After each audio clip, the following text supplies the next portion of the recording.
Hey, what is up guys, and welcome to my first impressions of the Galaxy S5.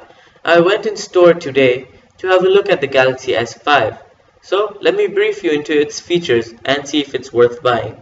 First of all, the Galaxy S5 was announced in February 2014 in the MWC conference in Barcelona.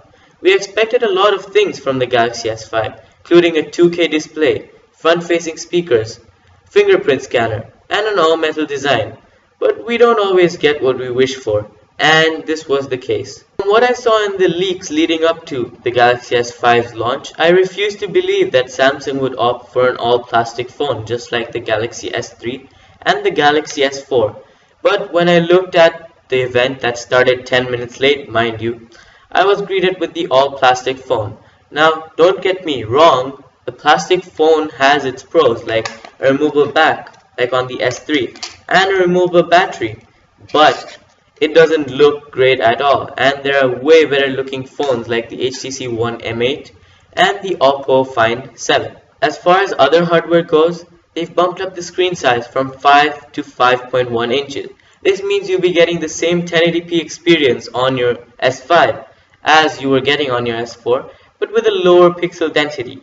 The speaker placement remains at the back of the phone, which means if you place it down on a flat surface, you'll be getting muffled sound. They've also improved the camera from 13 megapixels to 16 megapixels on the back, while the front facing stays the same. This means you won't be getting those amazing selfies you'd get on the HTC One M8 with its 5 megapixel camera, but the 16 megapixel camera on the back more than covers up for that, with features like optical image stabilization, HDR mode, and the ability to shoot 4K videos, as well as a plethora of options and manual settings. The camera is one of the major selling points for this phone.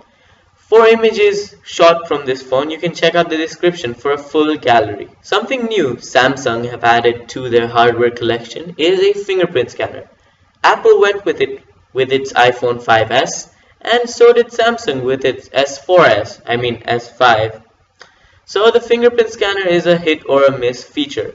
It works or it doesn't work, but it's different from what Apple offered. Usually Apple users have to place their finger on the home button, but Samsung users have to use the traditional method of swiping their finger on the home button. Let's see which one proves to be the better of those two. We'll find out. On the software side of things, Samsung have listened to their critics and public.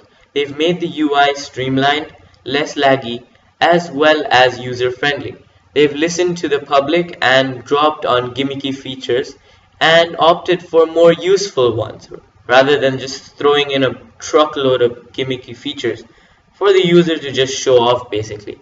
But this does not mean that the UI takes less space.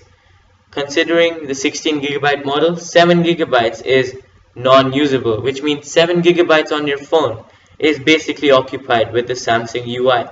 However, the streamlined approach will make updates faster, hopefully, as my Galaxy S3 is still waiting on receiving its 4.4 update, and Android 5.0 is almost out.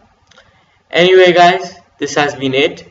This was a quick overview and my first impressions of the Galaxy S5. Be sure to subscribe to my channel to see more first impressions coming up very shortly for phones like the HTC One M8 and the Oppo Find 7. Be sure to hit the like button as it helps out a lot, and I'll catch you guys in the next one. Peace.